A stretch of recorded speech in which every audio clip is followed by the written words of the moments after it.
Hello! Welcome to the Rotary International Convention in Taipei. We are Rotary Peace Fellows and we're here to talk about the topic of how stories shape leaders, communities and change. My name's Elaine Pratley and we'll start with some introductions of who we are and what we do. Hello, I'm Birgit Hermann. I am a Peace Fellow from Chulalongkorn University. I'm German myself, but I live in Timor-Leste. And I am a leadership advisor, an ocean advocate, and an explorer. Hello, my name is Maiden Manzanal-Frank.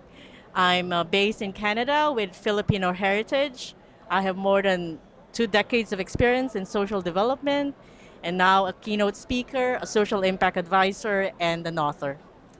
Hi, I'm Dr. Elaine Pratley. I am a Rotary Peace Fellow and a long-time advocate of peace building. My area of focus is using food as a tool for peace building. And I have a book called Hungrier for Peace.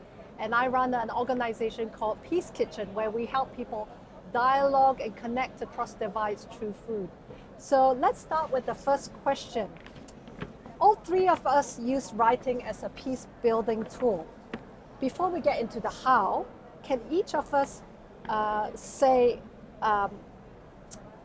maybe how writing could do something for peace that speaking, organizing, or policy work could not? Would you like to start? So my area of focus is all about bold leadership for people and planet.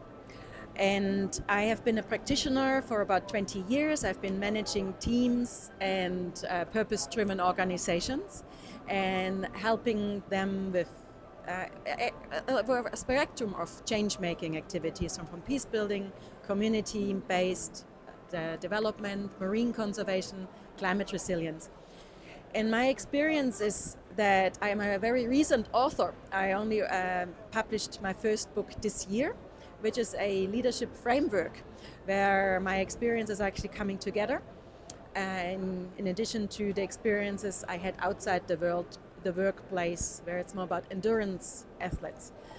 And the big difference with having a platform of a book is the visibility. Because if you want to create change, it's all about the visibility. It's much easier to reach more people. It's much easier to amplify what you're standing for. And having this platform of a book gives you that potential. In my case, I was very fortunate that the president of Timor-Leste, who is a Nobel Peace Prize laureate himself, Dr. José Ramos Horta, was providing my foreword. And that gave me the ultimate platform to launch my book in the presidential palace. So the invited guest list was much larger than it would be otherwise. And so the messaging is really reaching far wider than without the platform of a book. Just to add to that, Elaine and Birgit, I'm also an author. I first published my book in 2022, and now I recently published my second book, so this is twice now. And I believe that writing creates the longevity. It will be your intellectual property. It's your evidence of your work. Your messaging will be worldwide. Your brand will be more strengthened, and your credibility in your space will be fortified. That's the purpose of a book. That's the authorship platform. And I would invite everyone to look at it in a very different light, as an opportunity to touch more people, maybe thousands of people, with your message of hope or message of inspiration and your call for action. So my book is an academic book. It took me many, many years to write it. It started, I guess, in the research and then the writing from start to finish around 6 years, around there, until it was finally published, and it comes out in hard copy this month. So Hungrier for Peace, the reason I wrote that book was because I was trying to spread the message that everyone can promote peace, and you don't have to necessarily have a lot of skills. And I used the lens of food. Everyone eats food, and so everyone can promote peace.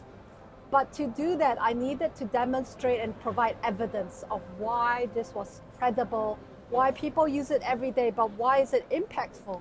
And so I wrote this book for academics I wrote it for new students who might want to one day do more research. And the benefit of writing as opposed to social media is you can go deep. Yes. That's also a challenge because when you go deep and you consider it in a long way, you expose yourself and people can critique you very easily. But the benefit is you go deep and you explore theoretically and practically why it's meaningful. So that was the use of it. Yeah. So, So Maiden, we heard already from Elaine. What is your story? Who is your reader? Because obviously a book requires a reader. And who are each of us writing for? What do we hope to happen with this reader once they read the book? Please, maybe you want to start first. Sure, definitely. Well, I've been in the social impact space for, as I said, almost 2 decades.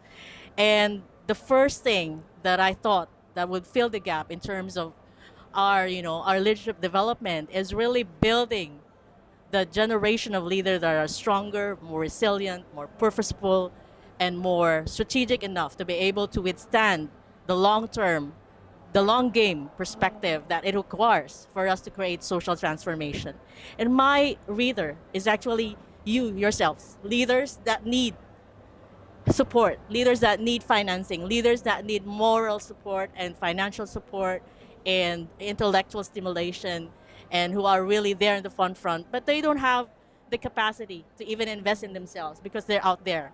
So my advocacy, my long-term advocacy is to really build healthy, abundant, resilient, empowered leaders who are fearless, who are really into game changing and are transformational in their work, in their purpose, and in their actions and initiatives.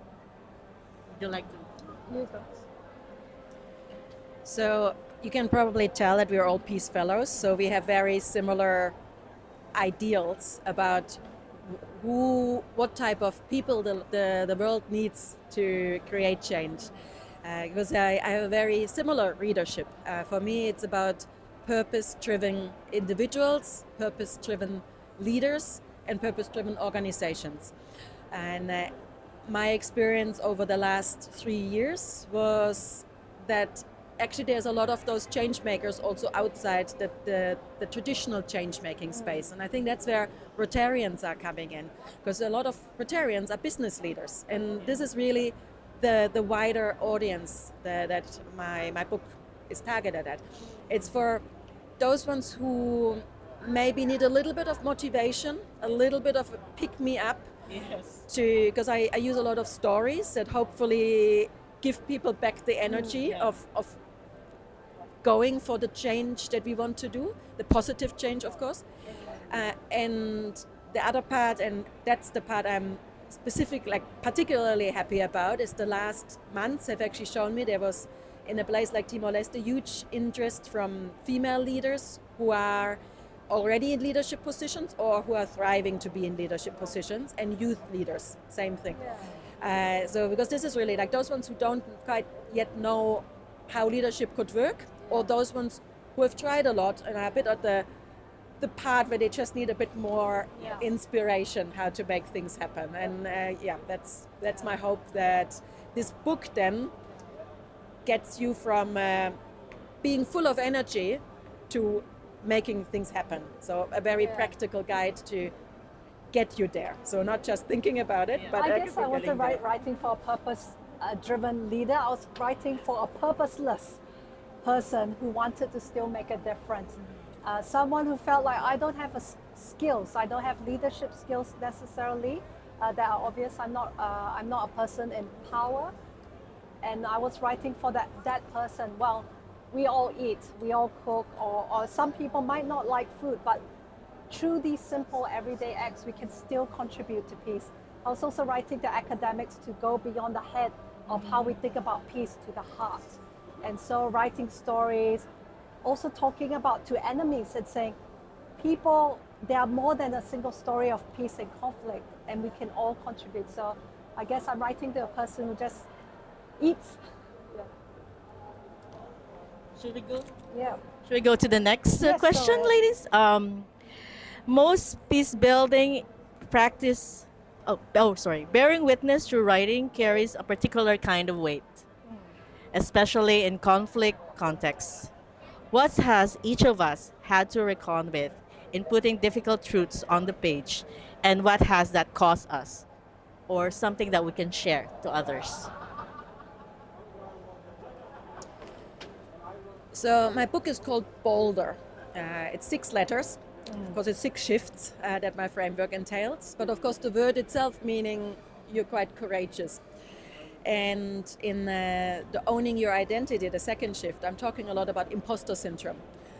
And as much as I was trying to be, with the stories I'm sharing and with the reflective tools, being very helpful in how to overcome imposter syndrome, in the writing process I actually found myself going down a very slippery slope of asking myself over and over, who am I to actually put this together and hope that someone will read later on my book.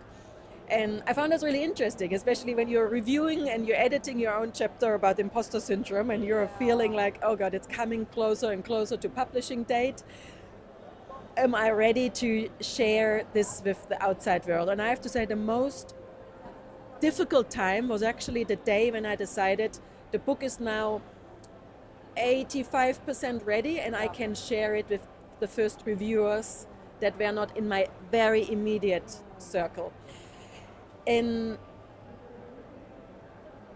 But that's exactly it. It's getting outside your comfort zone, and that's where real change happens, and that's where maybe uncomfortable conversations happen.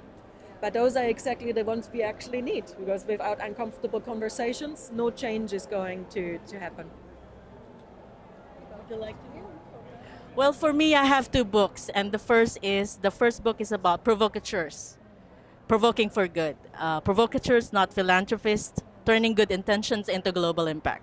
So right there in the title itself, it's debunking myths. It's debunking misconceptions about how do we good with what we have and with the people that we're trying to serve. I've been in the sector, as I said, and I've seen failures after failures after failures, billions of dollars of aid and development wasted away on very meaningless and purposeless initiatives and projects that could have saved thousands and billions of lives if that has been more effective, that's more rooted in the groundwork of people and communities and really heart-driven. And the book, my first book, is really about that, changing the mindset, changing the paradigm. We need a shift of the paradigm in our head, in our thinking, in our action, and how we can best serve with what we have, our gifts and talents. We're not billionaires. We're not have people with means a lot of money and connections, but we can do something. We can do as individual peacemakers and provocateurs. And the second book is all about really looking deep inside us, because everything that comes out is coming from the inward. Our personal lives, our internal lives, our private lives. Before we even go out there in the world, we need to have the right mindset, the right tool set, and the right skill set. Because this is a very, very difficult, I would say, mission for those who are really embarking on this or already there, but are discouraged, they are depressed, they are demotivated, they are totally, broken by so many things and so many needs in the world, and they don't know how to start. They don't know how to overcome them. And I think it starts from within. And my second book is all about flourishing in purpose. I guess for me, the challenge was to discover my voice as a writer. And the first challenge was to learn to write badly. To write good, you have to write bad. And often people don't realize that you need to go through a process of bad writing and editing. And that is very confronting in many ways. My book was reviewed and read by at least 10 people before it reached this final stage in a very critical way, where they will critique and tell me substantively what was problematic before we go down to the actual writing. And it really exposes you, and you are confronted. Getting feedback is always hard because you put your heart and soul into this body of work. And so exposing yourself is really difficult. Confronting these things that you hide, whether it's imposter syndrome or whatnot, and being confronted with what you say, and am I living what I'm suggesting? Also, how to write about peace in a peace-focused way. So how not to write extractively, where I have some stories that look so amazing, but in writing it, it's about me rather than maybe this incident or these people might not want to be written in that way or might not even want to feature, in which case the ethics of me as a writer is to not include that. So I guess the challenge is how to write about peace in a peace-focused way and in a way that honors them and honors myself as an author in the voice that I tell them. And we have one last question. What would we want a Rotarian who has never thought of writing as a peace tool to walk away understanding? And maybe the most interesting question, is there a piece of writing we would like to put in their hands? For me, writing is a very personal, transformational process. I've always loved writing since I'm a kid. And it doesn't mean I'm a perfect writer. It doesn't mean I have everything I have. It's always a learning process. Every book is different. Every book writing journey is different. Every writer is different. It's also about your purpose and objectives. You can be writing but not publishing, and it's all okay. Writing can be transformational. It can be empowering. It can be a breakthrough for an individual who's being withheld by fears, doubts, confusion, and just conforming to expectations of the world. And I believe that if you step up to a call for writing, you're already elevating yourself. You're already addressing your growth, and you're already saying to the world that, hey, I can make a difference through my writing, through my publishing, through the work that I'm producing. This is my message to the world, and could be a source of inspiration, a source of purpose, and a source of a call to action for those who are really needing change. Any piece of writing, any writing is important, but in the social impact space, I think writing that really has practical legs on it will really create those enduring importance for communities and for individuals. I only write useful books, so it's really practical, down to earth, very common sense. And I believe that if one person can benefit from it, like really practice it on a day-to-day basis, I already created impact. That to me is already a win, and that is as simple as that. And writing is writer's block is overrated, guys. It's overrated. Just write as like you're breathing, and then just pursue it as a process, as a learning process, and you will learn more, and you will create better manuscript, better documents, and you will be a better writer. Elaine, would you like to? Yeah, just briefly to add, don't buy my book. My book is far too expensive. Get your local library to buy it. Students can use it. Don't buy my book. But I guess one thing I want to do is to write a book that distills all the stuff I've learned over 15 years or in my PhD into a practical book, like you said, with stories that is accessible to people, much cheaper than the one that Hungry for Peace is. And that is what I'm trying to fundraise for this project, because I do want to spend that time to really write something that is useful, like you say, but meaningful and distills all these tough things I've learned, but in a very simplistic way. So that's what I would like to put in your hands. But yes, key message, don't buy Hungry for Peace. That's funny. So my key message is more than by all the other Peace Fellows, practical guides. And really my message for anyone considering writing for peace, there is policies out there, and policies may change systems, but really what moves people are stories. And a lot of the practical practitioner guides, actually, we wrote in a way that there are stories in there. So that's why, write yourself. If you don't have the time for writing, pick up a copy of one of the books that the Peace Fellows wrote. Yes. And that's will help us all living in a much more peaceful world. Yeah, so we're hoping to see your book out there one day. Yes. Thanks for joining us, and from us, we'll say goodbye. Bye. Bye. Thank you.